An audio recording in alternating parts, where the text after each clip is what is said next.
Hey guys, just to let you in on a secret. We recorded this back in the summertime, but we're only releasing it now. So if the timeline's a little weird, don't worry. You didn't miss anything. Thanks. Okay. All right. Mute our phones and record a podcast. Mm-hmm. Let's do this. Ooh, I just turned the sound back on like a ding dong.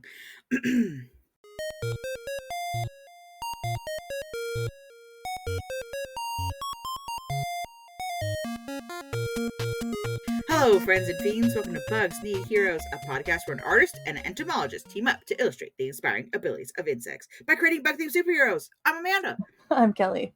Producer Derek and Desdemona are also here. Before we get started creating this bug-inspired hero, what's bugging you, Kelly? Oh, I was just telling producer Derek before we started that we had friends over last night, and it was lovely, but they were here until like 10:30, 10:45. They're gonna listen to this podcast now and be like, I can't believe. I'm a little tired. I can't believe she didn't just tell us to go. They don't listen to my podcast. It's fine. Oh, okay. Okay, you're in the clear. And we went to a barbecue place, which was awesome. But there was a soccer match going on, and it was deafening. Absolutely. Oh, yeah. Deafening, and we had to scream at each other from across the table. And I was worried my voice was going to be kind of rough this morning, but it's all right. But so much yelling. May I say, Kelly, that today you look like a woman who's had a podcast for 2 years. Oh, thank you. That isn't like a face for radio joke. It's just that this week was our 2-year anniversary of recording this podcast. I can't believe it's been 2 years already. It doesn't feel like it. It really doesn't. It really, really feels like we've been doing this for 6 months. Yeah. I hope it doesn't sound like we've been doing this. I hope that we've come further than we've come in 6 months. I hope that we've come further than that. But just in case we haven't, thanks for sticking with us, crew. Yeah, everybody who's new, welcome aboard. And for those of you who have been there from the beginning, thank you. Thanks for putting up with us. The BugsNeedHeroes colony or whatever it is. The good fandoms always have a good name. Are we a nest or a colony? Hard to say. I want to say colony. We're kind of cozy. Yeah, we are kind of cozy. Kind of cozy vibes. A colony kind of implies that there's a queen, which means you and I will have to fight. We'll have to grow wings and sting one another until one of us falls. There can be only one. There can only be one queen in this colony. Maybe we're more like Daddy Longlegs and we're all just hunkered down here together, okay? We're all Pedro. Deep down. We're all Pedro. Friend of the podcast, Pedro Pascal. We wish very much. Can you imagine? What a coup. I meant to bring the book I've been reading with my son. The Bug Girl. So me and my son went to the library, as we do, because it's like 3 blocks from our house. And I should walk there more, but, times are tough. Let me look up the exact authorship, because it has 2 authors and an illustrator, so there's a lot of people on this book. Yeah. It's called... So I was looking for a chapter book for my son, because he likes chapter books before bed. And it is called, I don't know if you can see, Bug Girl. Oh, she's very cute. She's wearing a little green super suit. It is authored... This is not sponsored or anything, by the way. I just saw it and I was like, we gotta get this. It's authored by Sarah Hines Stevens and Benjamin Harper. Bug Girl is a funny and action-packed middle-grade superhero adventure with beautifully designed 2-color interior and sidebars featuring real bug facts. And it is about Amanda Price. My last name is not Price, but my first name is Amanda. And she just, loves bugs. And, spoiler alert, she gets bug superpowers and has to protect the town. I was like, girl, this book is for me. So we got it and we've been reading it. It's really good. I'm really enjoying it. Your son's liking it? He's into it? Yes. Green goo monsters just arrived in town and her powers manifested. Spoiler alert for chapter 5 of this book. We can add that to the Goodreads list you've been carrying. Yes. Yeah, absolutely. Okay, so we'll add that to the Goodreads list. I have no idea how to reach out to these people, but if we could reach out to these people, I think we should. Yeah, I can try to figure that out if you want. It'd be nice. Have them on, talk about their comic. Yes.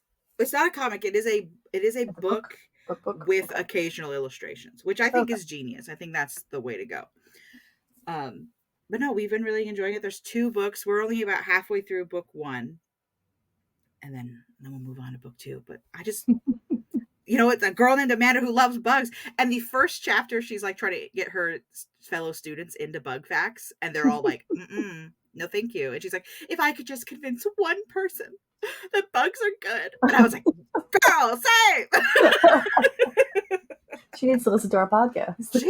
Amanda needs to listen to our podcast. Amanda on Amanda podcast. Anyway, what bug are we doing today? Speaking of bugs, speaking of our podcast. Oh yeah, we're still doing that thing 2 years later. Yeah. 2 years later, we are. A velvet ant.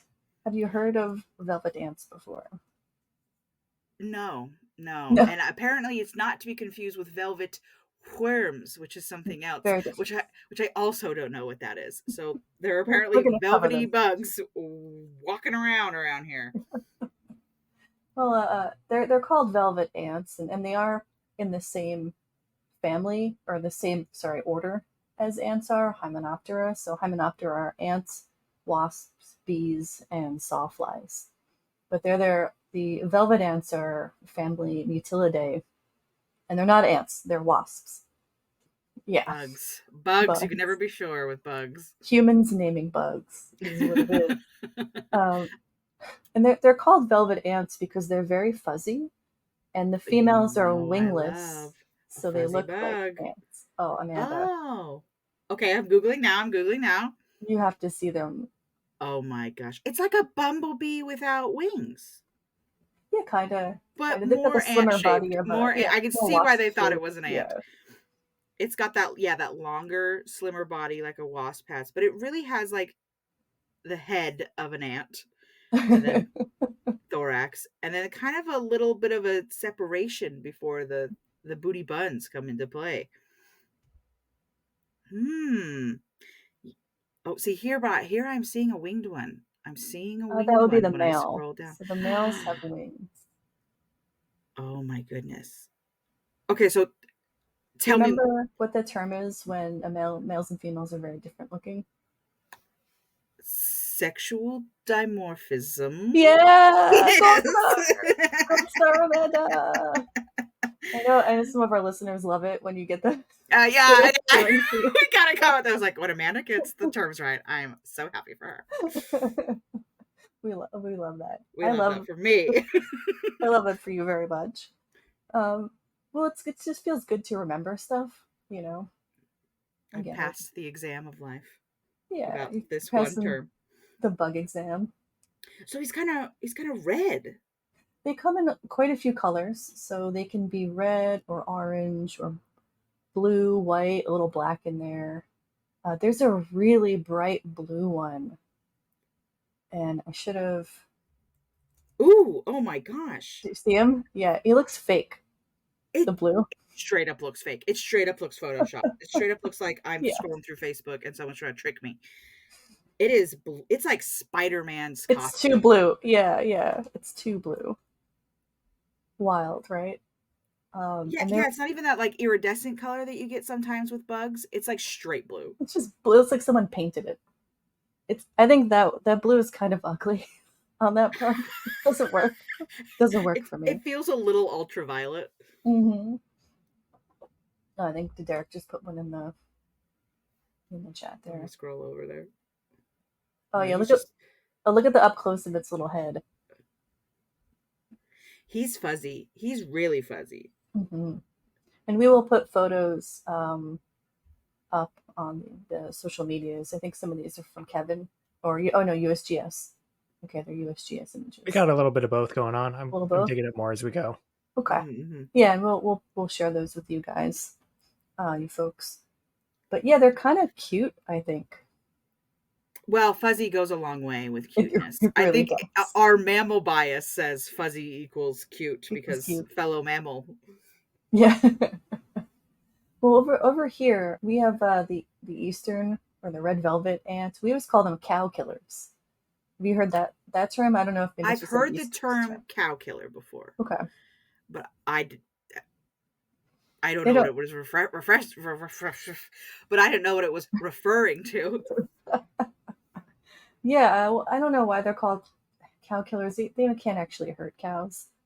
They can sting. They have a pretty gnarly sting, which we'll talk about in a couple minutes. But they're not deadly or particularly dangerous. It's funny how often we interact with the cow ecology on this podcast. It just seems like the whole. I just think about every time I pass Tansy now on the highway because we did that Cinnabar Moth Oh yeah, yeah. episode. I'm like, cows don't eat that. It'll make you sick. You think Even about though it. there's straight up no cows where I'm at. I'm like, Yeah, don't do it. well, cows are a very important part of our We've agriculture really here. rested a lot on the laurels of Of a cows cow, yeah. in the Western civilization. Also, I heard a statistic yesterday that like 65% of people are lactose intolerant. Like lactose intolerance is the default state of humans, and Oh, they yeah, we had to overcome that in order to, and Europeans just kind of like shoved our way through it, and we're like, yeah. no, we're definitely still gonna drink this cow's milk, whether it hurts us or not. And eventually, like, And now we're fine for the most part. Yeah, yeah, we like we forced wild. our way into the We were deliciousness that so is cheese desperate for that. and dairy. Honestly, I blame the French. I'm not sure why, but it feels very French. I'm okay with it. I love cheese. Yeah, and You that's know. why like hard cheeses are easier to eat because like the lactase. Yep. Yeah. Humans, man. We just keep eating things we're not meant to eat. I guess I often say humans are the most boring species when I think about like. Based on diet alone, we are not, because we are out here But putting yeah. anything in our gullets. We're like, what's this? Oh, spicy, so I won't eat it. Nom nom nom nom nom.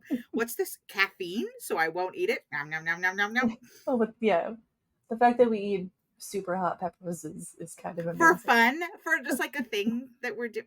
You know, our ancestors, our long time ago struggling in the mud ancestors, who would eat anything just to stay alive. You know, may their ghosts watch us hurt ourselves with food for pleasure and say, gosh darn it, we've made it. We've come so far.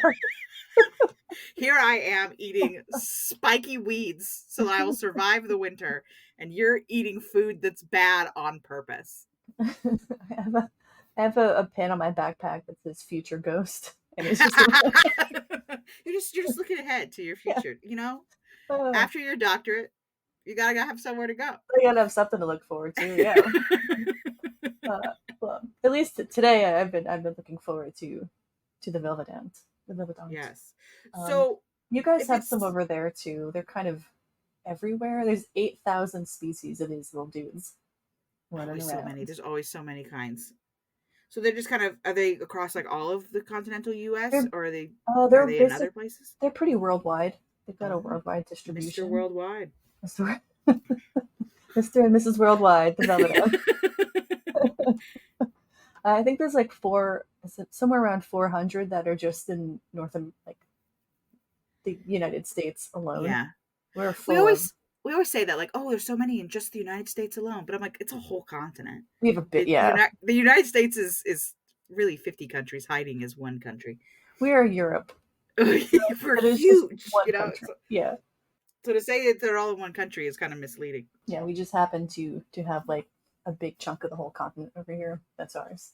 But yeah, they're around. They're kind of everywhere, and so all that. I'm sure you can guess that all that bright red and orange Oh no. is, Oh no. is because you probably want to not eat them. Yeah, you want to, speaking of things you don't want to put in your mouth. Yeah, don't put a velvet ant in your mouth. And while I was doing the research for this episode, I stumbled across the PhD dissertation of one Dr. Justin O. Schmitz, the Sting King himself. I was hoping that our boy Schmidt would be back. I did not know Dr. Schmidt while he was alive. I really wish that I had met him at a conference or something because his dissertation was very cool.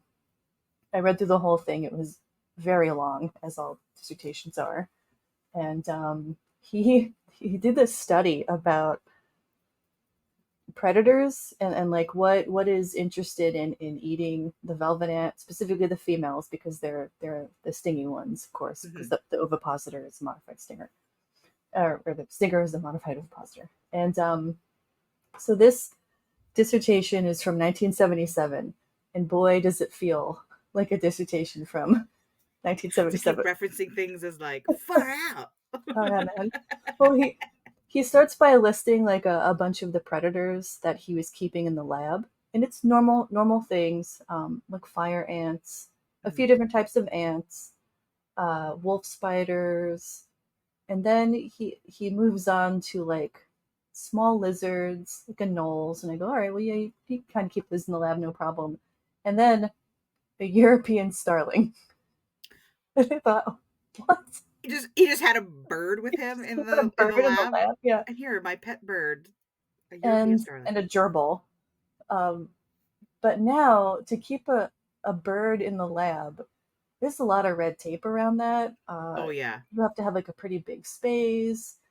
Keeping any kind of vertebrate is can be difficult for research purposes. There's a lot of like animal rights things and paperwork you have to go through, which is good. We Yeah, rightfully absolutely, so. yeah, want to make sure that they're well taken care of. But it feels like maybe in 1977 they didn't have that Science was wild in as, 1977. as much, because I can't imagine a doctoral student who is an entomologist gets to just willy nilly have bird in the lab to this with. I don't know. Maybe I'm wrong, but to me it just felt I kind of yeah, left field. especially like a starling, which doesn't feel like a particularly like trainable bird to me. Like if it was like some sort of corvid or Well, even that's like a even worse. parrot, You don't want a corvid because they're too because smart to they're be too alone, smart. and I they're could say very social. They need mhm, to not be, you know, kept in. yeah, maybe But like a I finch could or see the argument for like something. this bird is performing tasks for me and Yeah. I'm researching it. Whereas a starling is not. That's just a bird that you're keeping inside. I know he didn't say where he got the starling from, That's also very suspicious. He's which was yanking this also starling effectively upsetting. just off the streets. Hey, starling, come with me. You're going to be a scientist now. Oh, it's Dr. Starling by the end of it. He's cited on the He's dissertation. cited on the paper. He's Hmm. thanked in the acknowledgments.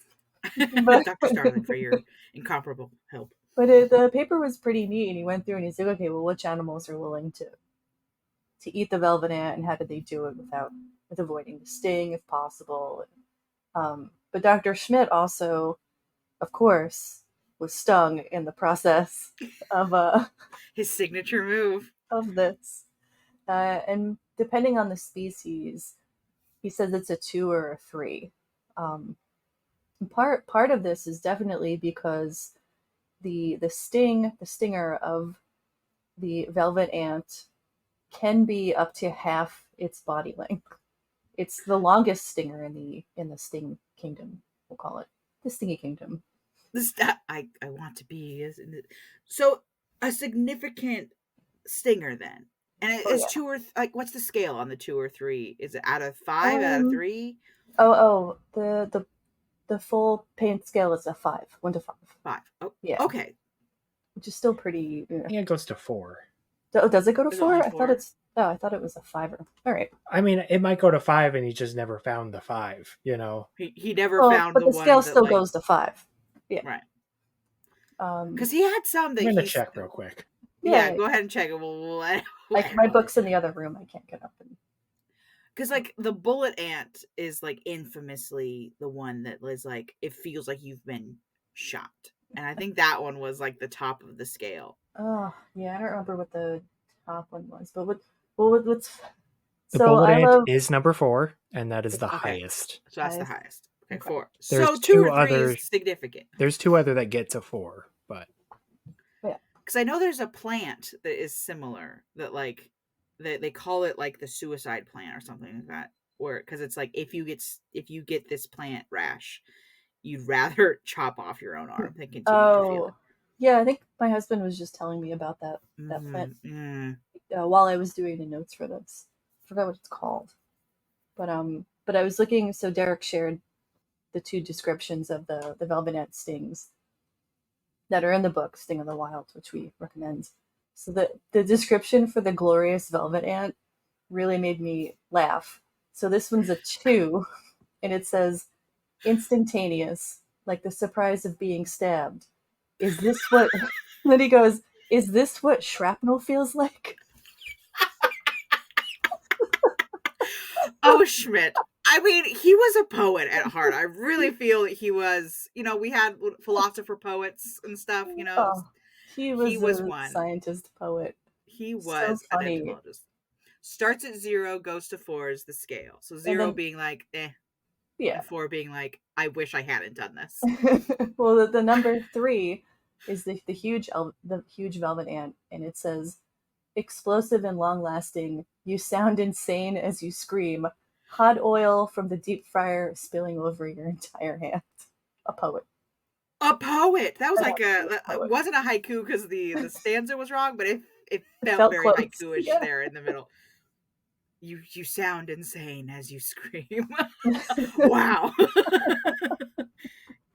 His descriptions are my favorite. I love them. I think they're just so good every single. I mean, he really had a way with words. He's like a wine connoisseur. Good for What's that fancy word? a sommelier. A sommelier. But for stings. So the 2 names you said there were glorious velvet ant Yeah. and huge velvet Yeah. ant. We're really getting into some good name structures here for the velvet ant as well. Yeah. Well, I always, for the show notes, the field notes rather, which are linked in the show notes, I always put a list of a few of the species that you can find like in the Northeast or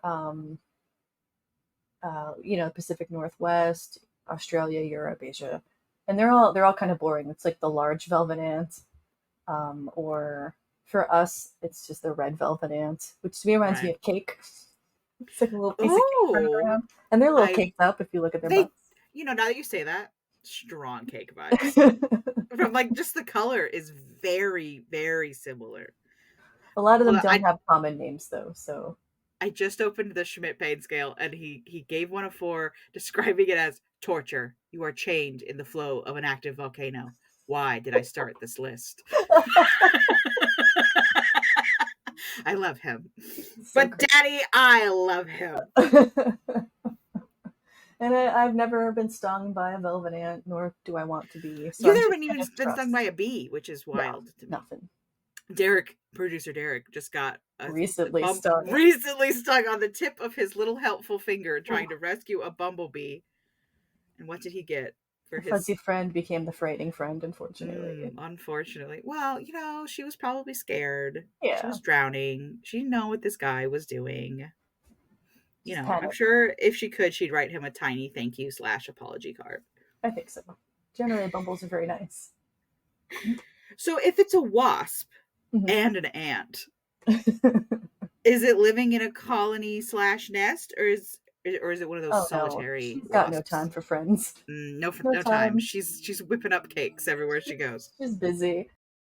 No, they're solitary, and which is interesting. So when we have solitary bugs, there's usually 2 ways they reproduce. One is like maybe mason bees, or you put them in a little nest, put them in a little tube, you provide them with plenty of pollen. The other, the civilized way, is to leave them in a tube. Yes. Unfortunately, chooses violence. Violence, always violence. And, the wasp side comes out. She parasitizes other, usually bees. They seem to have they'll like. So the bees are the ones getting caught by the velvet ant. This is one of the kind of fun things about, fun for me, gross for others, I guess, about the velvet ant. So the female will head towards a hive, right? And all hives have worker bees that guard, and they try to sting, and they put out like an alarm. The velvet ant has an incredibly tough carapace. So tough that entomologists, so we use steel pins to pin insects for our collections. It's almost impossible to get a steel pin through the carapace. Frequently they bend, Or entomologists say they sting from the grave because you're trying to get that pin in, and And you stab yourself in the thumb because it glances right off the carapace. Yeah, that's wild. That's a strong, like, very because strong. how big are these? I'm imagining them ant-sized, or wasp-sized. How big are they? They but the biggest one is an inch. The smallest one's like a quarter an inch. So they have a range. Okay, so yeah, they're wasp-sized. They're Yeah, bee-sized. yeah. Wow, that's a really strong carapace to be like, all right, now a full adult human man will Yeah, now try to stab this tiny little needle through here, and you can't do it. Wow.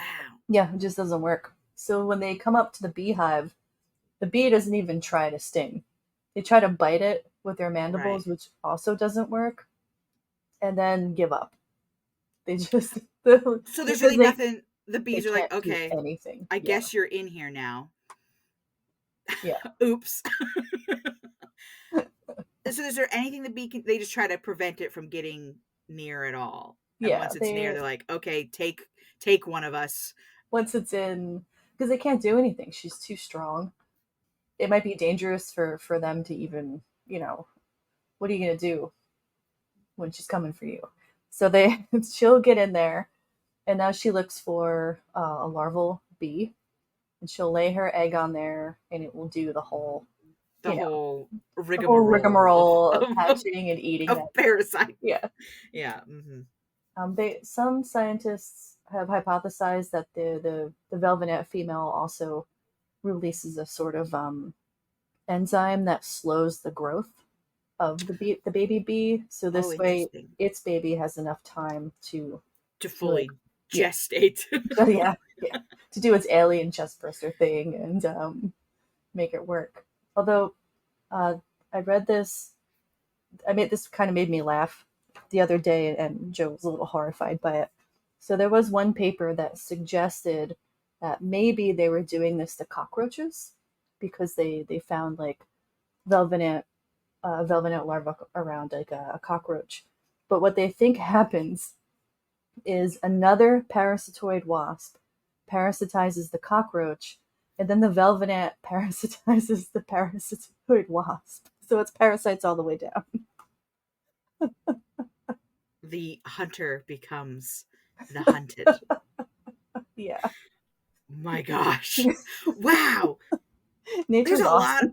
Oh, it's like when you see like a shrimp, and then you like open up its little carapace, and it's just like riddled in parasites in there. Yeah. That's how my brain feels right now upon learning There's a this little information. isopod riding on the back of it or something. Oh, Or like mites on bees. But yeah, it's kind of incredible, isn't it? To think about.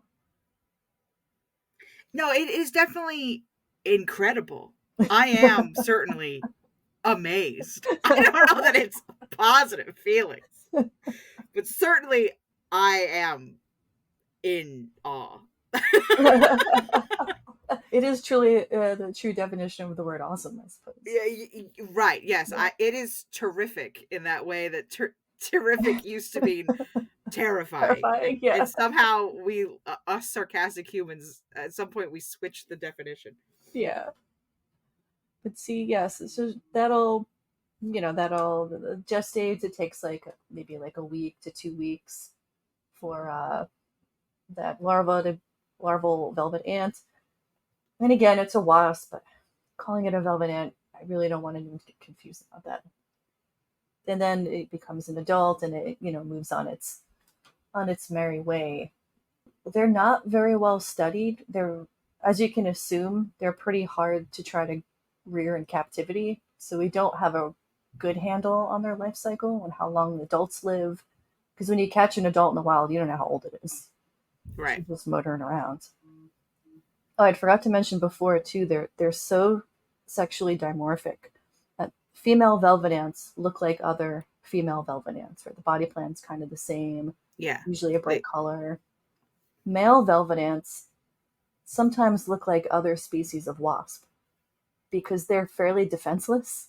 They got no stinger. Oh, so they're doing the no, don't mind me. I'm just another wasp. You don't want to mess with me. Yeah.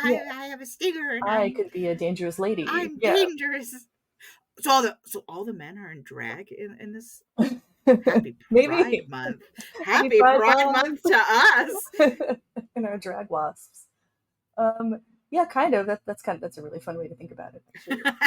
But they're all, there's a lot of animals that do that. That's sort of Yeah, like I always think of cuttlefish cuttlefish because males. I Yeah, find the cuttlefish one so funny every yeah. single time with the big man cuttlefish. Oh, here's me with all my cuttlefish women's. Meanwhile, here comes Here here comes the little comes guy. here comes a little guy, just Here me. comes the little cutie. Hello, girl. Don't pay attention to me. I'm Yeah, definitely not there's gonna impregnate all your women. the muscles and the sneakers, basically. Yeah, Um, love that. but yeah, what's neat is, yeah, so they'll resemble different species of wasp, which makes it very, very hard for entomologists to figure out what species of male they're looking at to tie it to that species, that the same female. So there's a little bit of a jigsaw puzzle going on of trying to Yeah, match up. Okay, this is these are the the same huge species. velvet ant. It matches up with this huge velvet ant. Yeah. This is a glorious velvet ant. It matches up with this one. This one is a colossal velvet ant. It matches up with this one. This one is a Yeah. fruity velvet ant. I don't know. I'm running out of other descriptors. But And it matches up. well, often the only time to know if you're looking at the same species is if they're mating. Then you can kind of definitively go, oh, they're the same Now species. those two, they know each other. And then hopefully you can take a photo or write the description down and Right. for the future, so you And go, okay, quickly now I log it in. know. Fellow scientists, I know which one for sure. It's know the which colossal ones. giant ant. Okay. But they're Well, so far pretty amazing. I am amazed. Okay, so to sum up here, so what we've come across so far, beautiful coloring, Gorgeous. red, orange, and even blue. Usually just one of those colors though, plus Sometimes black. that plus black, yeah. Yeah. A carapace that is unpierceable. It is so strong that its enemies don't even bother trying to all right, I guess you're just here now. Sexual dimorphism to the point of of outside observers not even being able to tell that they're the same buggy bug. Same species, yeah. Yes. Wild. Also, And then I of course think the sting. they have a very fun walk.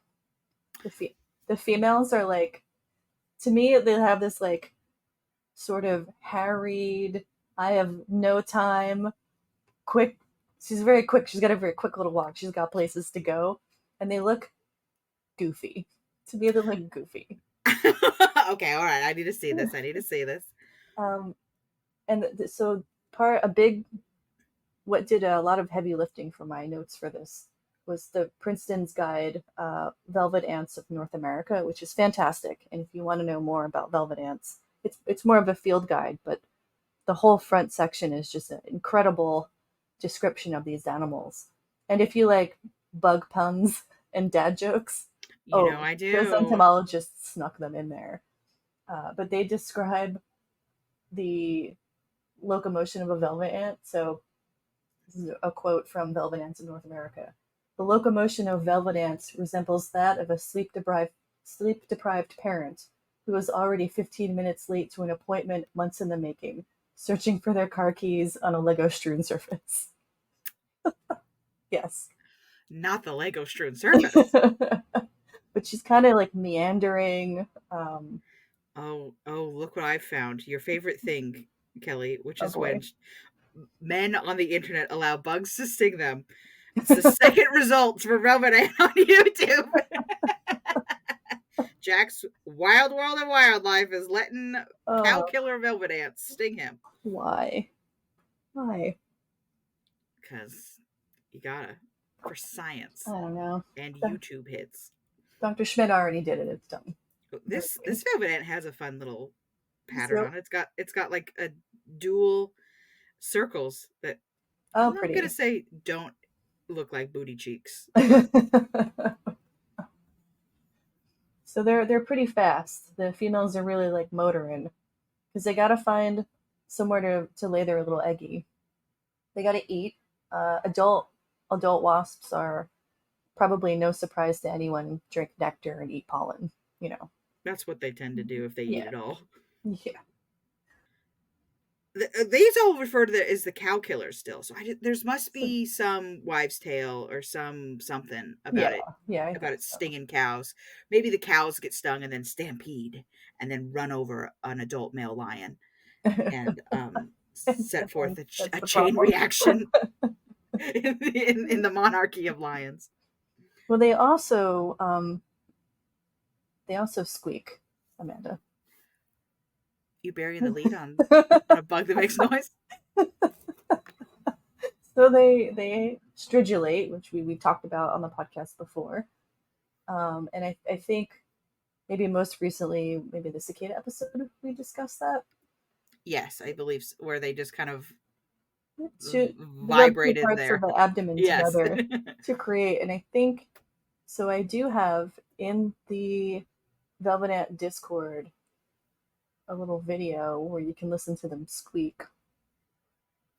All right, I'm headed there. I'm headed there now. All right, unless Derek just put it in the. Yeah, he just popped it over here. Okay. Oh my gosh. I mean, it fully sounds like, you know, like a chihuahua has a squeaky toy? Yeah, it's like a squeak toy. That is so cute. That is such a cute little noise for a bug to make. And that was a juicy girl, by the way. She was a big ant. Or not ant, a big wasp. Yeah. If we can find so the video is from YouTube and it is SRC Reptiles. Maybe we can link to it. Yeah. Can find it. But yeah, it's kind of a yeah. She's noise. Very squeaky. Yeah. That is so cute. And people do keep them as pets. These that's the thing you can do, but I am less cool about it because they're not bred in captivity. So you'd have to go out and like catch a wild one and you know have to stumble upon them. Yeah, and then also good luck catching one and not getting immediately a 3-level sting to the finger. What was it you kept saying last time with Mantis? Thumb splitter? Yeah, that's the last thing I need. Well, what's funny is their carapace is so hard that sometimes when entomologists are trying to collect them, they just step on them because it doesn't hurt them. You can put your full weight on one. So they're trying to like skitter away, and you're like, "Oh, get back here! I'm trying to put you in a jar." Yeah, you put your boot on them. I'll hold you down with my full weight as a human being. You, a wasp. Yeah, a full adult man, like 200 pounds. Just their carapace is about 11 times stronger than that of a honeybee, so they're pretty dense.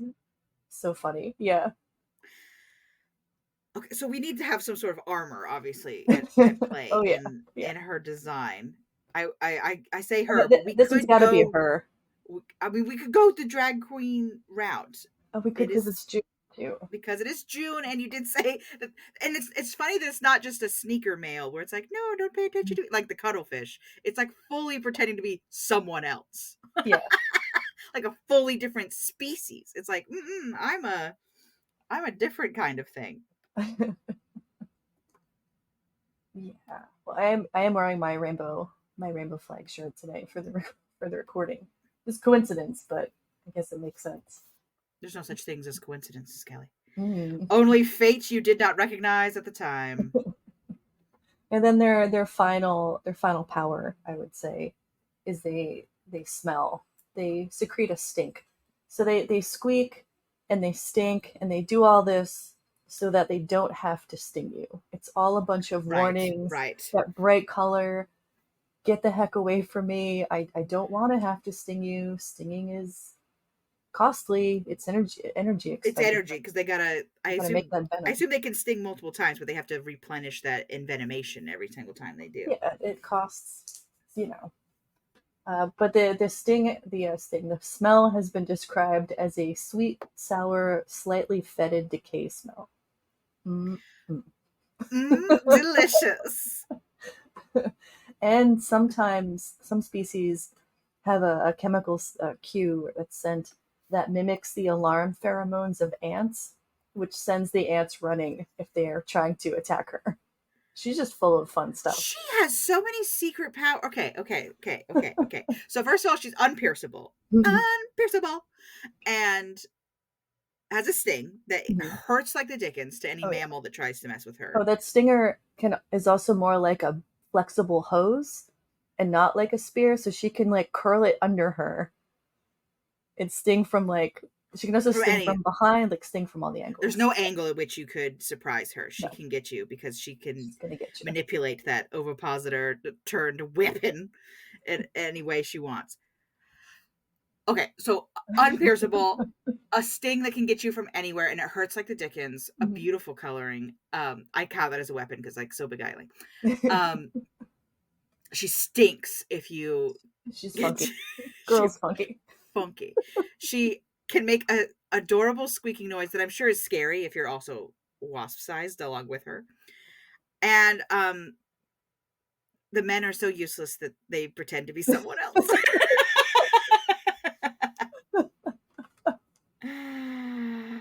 Wow. Did I forget anything there? I think that was everything. You got everything.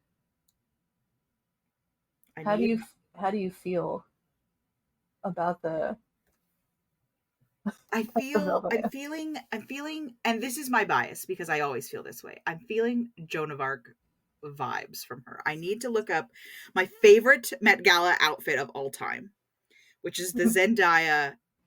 I believe it's actually Zendaya. The Zendaya Joan of Arc inspired look from a few years ago. I'm going to send it to the Discord right now because it's my favorite Met Gala look of all time, which is saying something because I really like the Met Gala, as you know. Oh, me too. Yeah. I was furiously texting you upon the Met Gala. Producer Derek has also brought up a good point that the velvet ant is so awesome that there is a jumping spider that pretends to look like them. I saw a jumping spider. It's very red. It's like very bright red. Yeah, and fuzzy. Oh yeah! Look at her go. Look at how cute. I love a jumping spider. Oh, you do love a jumping spider. I mean, so fuzzy goes a long way. I'm telling you. Fuzzy, but I saw a jumping spider yesterday. The kids have been in the pool because it's been hot here. So we were out in the yard yesterday, and there was. I mean, it must have been realistically probably nickel sized, but in my mind, quarter sized.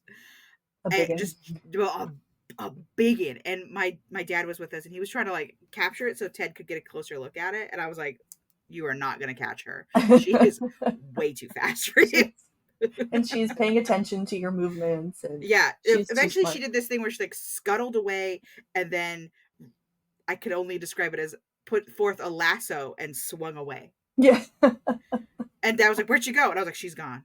She's got places to be. Out of here. She does not want your primate fingers all over her.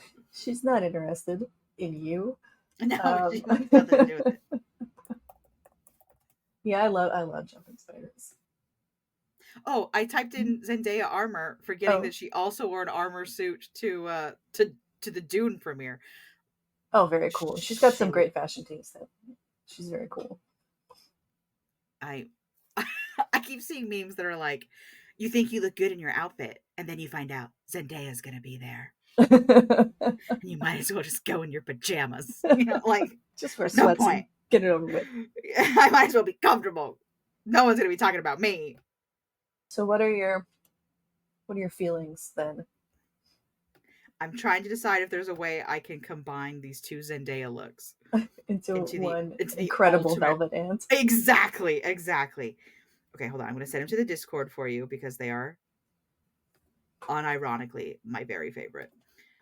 Come on, Discord. Load them up. Oh, hello, Desi's booty, right in Derek's face. Aw, Desi. Okay, welcome to the show, Desdemona. My boys are not allowed in the recording studio / my office because they will eat all my plants. As they They do, as they should, frankly. Or Darcy will just try to get behind the bed, which makes me crazy. Oh yeah, that's the Joan of Arc one, right? That's very cool. This is the Joan of Arc, and then here's the Dune, which is itself like a piece of couture art, I think from like Wow. the 80s, Yeah. that she like got special permission to wear from the original artist. Wow, that's very cool. I want to see it from behind because it does show dem cheeks, which I frankly, it feels a little bit like the patterning on the velvet. Oh, and that one Yeah. velvet you were looking at? Yeah. Yeah. Oh, Zendaya. I just love her so much. She looks great. I also recently saw a video of like Tom's in a play right now. Tom Holland, you know, her boyfriend. If you're not up on on who celebrities are dating who. But like she went to go see this play because her boyfriend's in it. And then he's going to do like the thing the actors do afterwards where they like come out the back door and are all like, thanks for coming to my show, you know? Oh, yeah. But she wanted Tom to have his moment. So she just like, the video, like she quickly just like pulls her hat down and like all but jumps into the car. And then like a second later he comes out and is like, thanks everybody. Thanks for coming. Your support means so much. It was so clear that she was like, I gotta get out of here so that people will pay attention. People at me. That's Yeah. so sweet. What a supportive partner. I'm also glad they're still together. You know, yeah, even in like a post Spider-Man, because like they haven't done a Spider-Man in a while, you know. Yeah. That's nice. Because like all the Spider-Mans have at some point dated their Mary Jane. But it usually falls apart after, you know, because it kind of has that, there's a term for it, like a showmance, where like as long as you're in the show together. Oh, then it's a thing. And then it's a thing. And then once you have to go back to your real life, it falls apart. I'm rooting for them. I'm rooting for those kids. Me too. Those kids. Sweet. I mean, you have to be so sure of yourself to date, I think, frankly, either one of them, but especially Zendaya. Just because she's just like, it just feels like she's so out of everyone's league. I bet she's just really nice, though, and normal. And maybe he doesn't see her as Zendaya. You know what I mean? Like, I mean, maybe, you know, maybe. And also that they kind of have a similar level of like, I started doing this when I was 12. Oh, yeah. I started doing this when I was 12. Now we're both in our like early to mid 20s and still doing it, you know? They're just people. I think you got to remember celebrities are just people. Sure, they're beautiful to look at. But she seems to really have her head on straight too for a child actor. I know. Now we're just talking about the psychology of celebrity. Well, I'm just waiting for our bug art. Oh yes, sorry, I should stop talking about beautiful, lovely. Okay, I gotta figure out a way to combine these two armors into, like, what's the best elements from both? Yeah, well, the shoulders. The Met Gala shoulders are so good. Those are cool. And even though she doesn't have wings, he's the one with wings. I think it's, you know. Well, the armor. That's why it's just gotta be all armor. Yeah. For the buggy bug. While you're drawing, how many legs for the? Oh, this has got to be 6 out of 6 legs. Every time you said something new, I was like, another power? My gosh. What bug do you? I'm obviously also a 6 out of 6. But what bug do you think she's comparable to? I mean, Amanda Shrimp was such a banger when we had Ellen on, but because she had a similar thing where it's like every time it was a new power, a new cool power. Things. And Tiger Beetle too also had that same thing where it was like every time we talked about Tiger Beetle, it was a new awesome power set that was coming out. I don't know. We've had some real buggy bangers lately. We really have. Should I give her a velvet cake? Yeah, maybe. Yes. I feel like she should just be holding like just a 3-tier cake. Just to carb up, you know, before going to go fight crime. But I think I would also think about her as maybe a bit of a B team nemesis. You're right. She's in there using their babies. Wow. I hadn't considered tying this back to the B-ish team. But you're so right. I mean, if you do that with every single thing that interacts with bees. They'll parasitize other wasps too. It's just kind of like their jam. That's what they love. Producer Derek is saying Rita Repulsa. Yeah. After 10,000 years, at last I am free. I love Rita Repulsa. Also, big drag queen vibes. I'm just saying. Oh yeah, yeah. What a wild time the 90s were when we were just straight up like All of our stealing. children's shows were insane. Absolutely insane. Well, now I kind of want to give her Rita Repulsa. I should save the Rita Repulsa hairdo for someone for whom it's more apt, but just know that I love that hairdo. It's so ridiculous. I love it. And I wish that the Power Rangers reboot had been better. It was one of those things where like it couldn't decide who it was for. Was it for bringing in new kids to the Power Rangers franchise, or was it for nostalgia of adults watching Power Rangers? The one with Yeah, Elizabeth Derek Banks. just shared some photos Oh, of a Rita, I guess Rita Repulsa. I did not see the new one, so I don't. Yes, this one, yes. She was like powered by gold. It was a whole thing. That's Spoilers for this movie that no one saw but me. She was like the Green Ranger, but she had gone rogue. Oh, So that's why okay. she's all green. I kind of love and, a Gone Rogue story.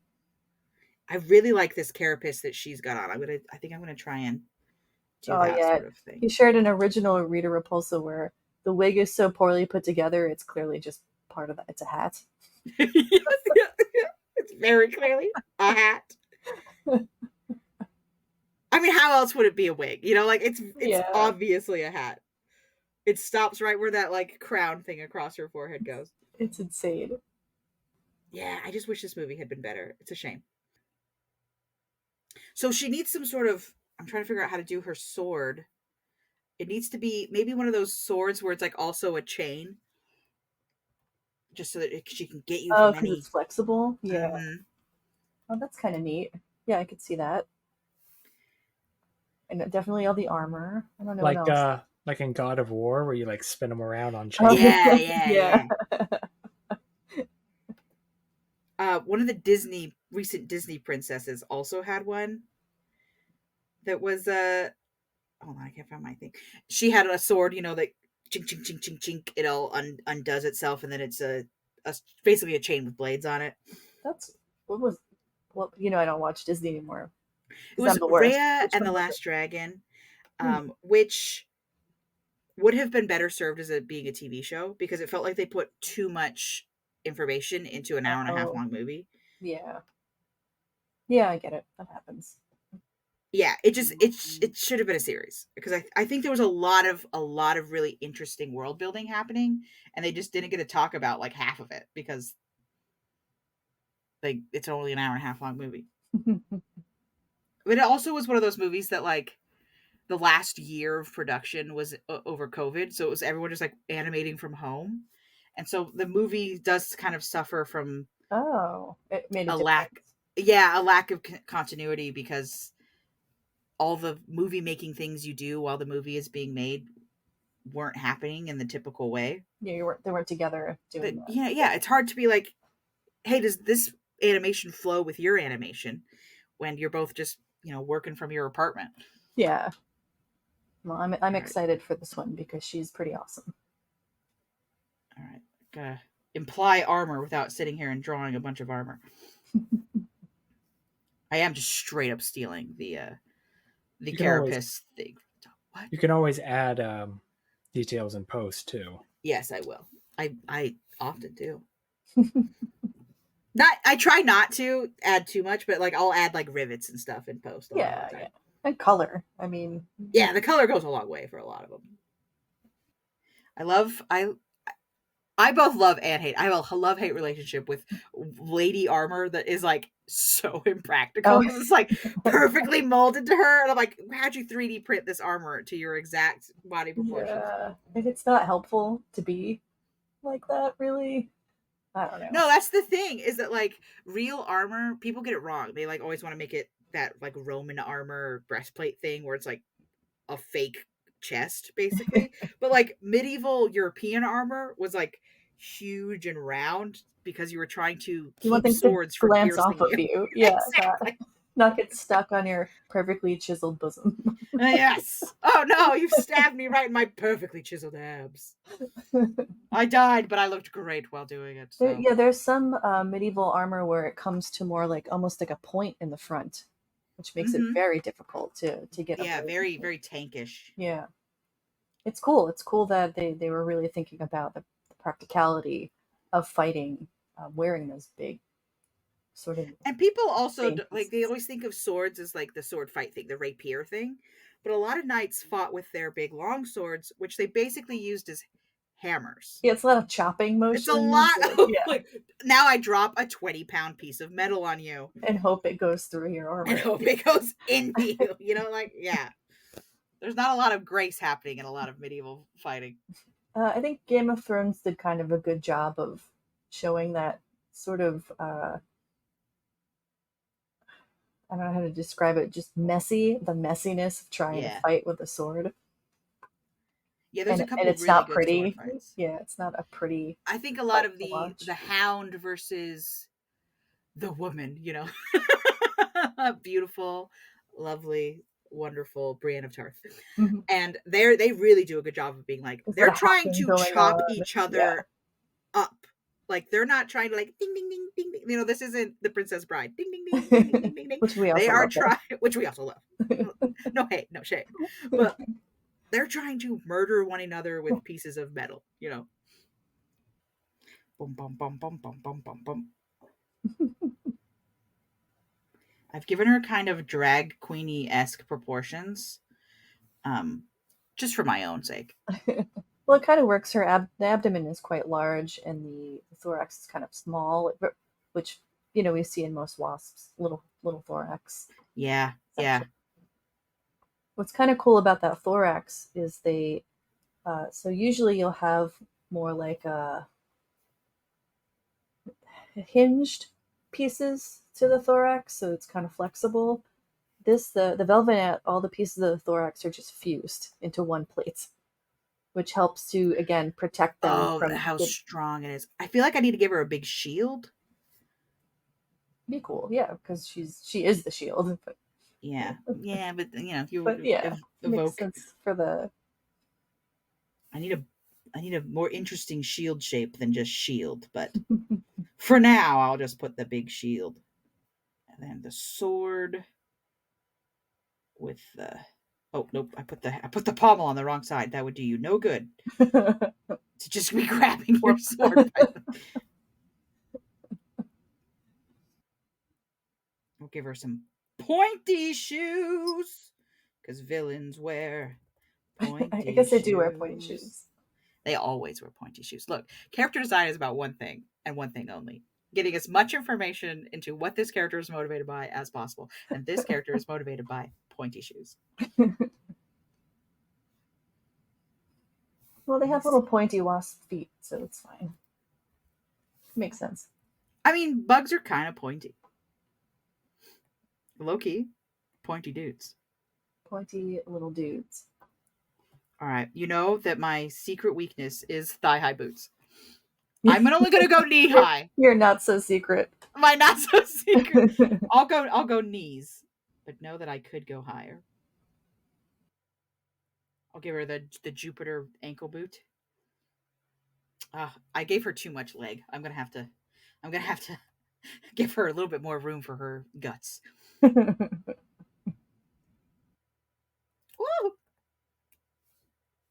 Photoshop added this new thing, and I hate it, where they just auto delete whatever you've selected. And I'm like, this is the opposite of helpful Photoshop. Stop doing this. Oh, that is annoying. Yeah, that would drive me nuts. It's like, oh, you must have selected this so you could exit, right? And I'm like, no, I'm selecting it to move it. You know nothing about my process, which is mostly drawing something and then editing its proportions because I did them wrong. I do still want her to have that wasp waist, though. Tiny wasp waist for sure. I want that Bayonetta profile. Okay, I'll mess with how this armor links together when I do the final art for it later. All right, what's her hairdo? What's her hairdo? Oh, short maybe? Because Yeah. they're kind of like short and fuzzy. Yeah, I agree. I Yeah, I agree. think short is going to be the way to We're go. gonna give her. We're gonna give her. Kind of inspired again by this Zendaya look, but even shorter of a bob. I think. I think the harsh bang with a really short, like cheekbone bob. I think is the way we're going. Yeah, yeah, I think that'll work. Does she need goggles or anything, or is she just face out? No, no, I don't think she needs goggles. They don't have like particularly large eyes. They're just kind of like regular. All right, anime villain eyes. It is. Those are two anime villain. I'm gonna have to. I'm gonna have to edit those down. But for now, I'll leave them just for you. The more I can design characters that look like they're rejected Sailor Moon villains, that's the better. All right, she's got her chain sword whip thing, a giant shield. What else do I need to get? Some her squeaking powers. I'm not sure how to show that in here. And then she just stinks. I'll add some stink lines. You're like, ah, you stink. Lines. That's the smell of all her enemies defeated. It's hard to wash armor. You probably also get pretty sweaty in that armor. Oh, for sure. All right, I'm going to send this to you and we'll figure out what we need to add to it. Okay, that sounds good. Okay. Right now, she's basically just a lady in armor. Yeah. The hair's got to be one of those bright colors. Yes. I'll have to. Here, let me make a. I like the. Is that a wasp on her shield? A velvet ant? Yeah, I was trying to put a velvet ant, like sort of That's like a fun. heraldry sign on her. Yeah, I like that. That's cute. Okay, we'll give her that anime red hair, as you do. Mm-hmm. And we could probably make her armor pretty red too, frankly. Yeah, that'd be neat. Also, a little kind of anime having that red armor. Yeah, agree. Black pants, I'm assuming. Well, I was trying. A Hard lot to of tell times with there's the- there's like a layer under the pants because it's hard to armorify your hips because you need those to to walk move. around. Yeah. Yeah. Oh my gosh, I watched Ultraman, the new Ultraman movie on Netflix. How was it? I cried. Oh, okay. I don't know if that's a bug or a feature, but it got me. Got me real good. Without giving, I think they've given this part away in the commercials, but like it's second generation Ultraman. He's inherited the Ultraman title from his dad and he doesn't want to do it. You know, Yeah. reluctant hero stuff. But then he ends up having to take care of a baby kaiju. And, wholesomeness ensues. Yeah. I want a baby kaiju. But it was very cute. It was very sweet. The animation was beautiful, even if I didn't always understand some of The choices. the character design choices were at times a little bit like, okay, that is certainly something you could do. And you have. But theoretically, they set it up for a sequel at the end. Spoilers. So I'd watch it again. I'd watch it more of it. My son watched the whole thing, and we had to watch it. He liked it. We had to watch it in 2 bursts though, because it's because he's a little guy. He's a little guy. He really only has 45 minutes of attention span on a good day. Okay, I'm just gonna put this to you again, and then we'll. Let me check it out. I'll have to do some of the detail work later.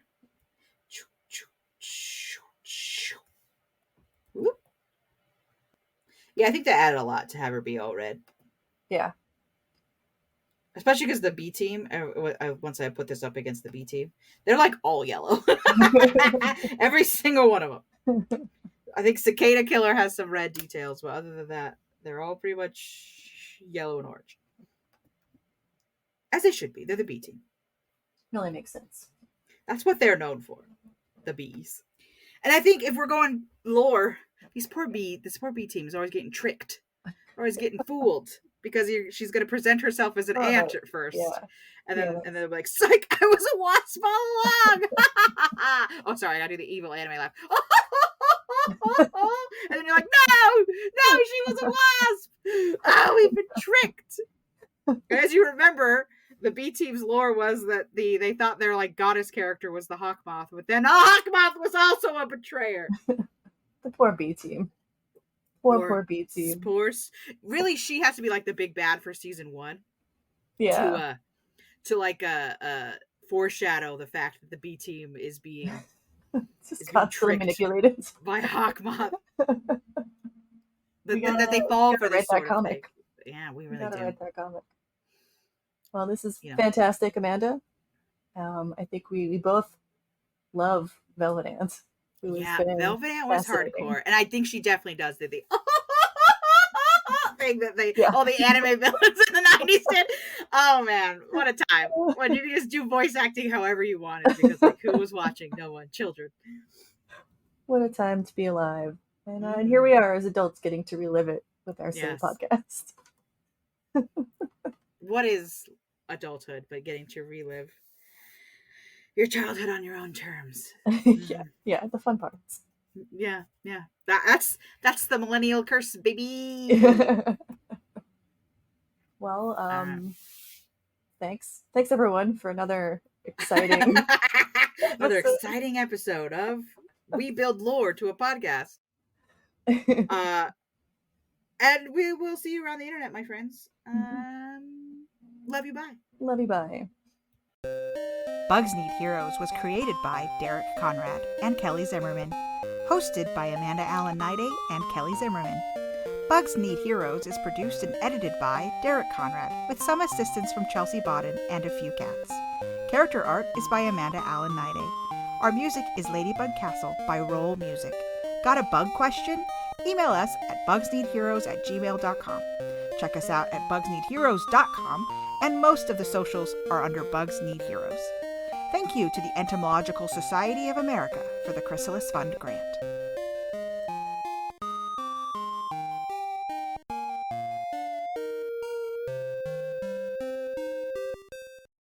She's busy. She is. Ooh. Sorry. I always forget about that alarm.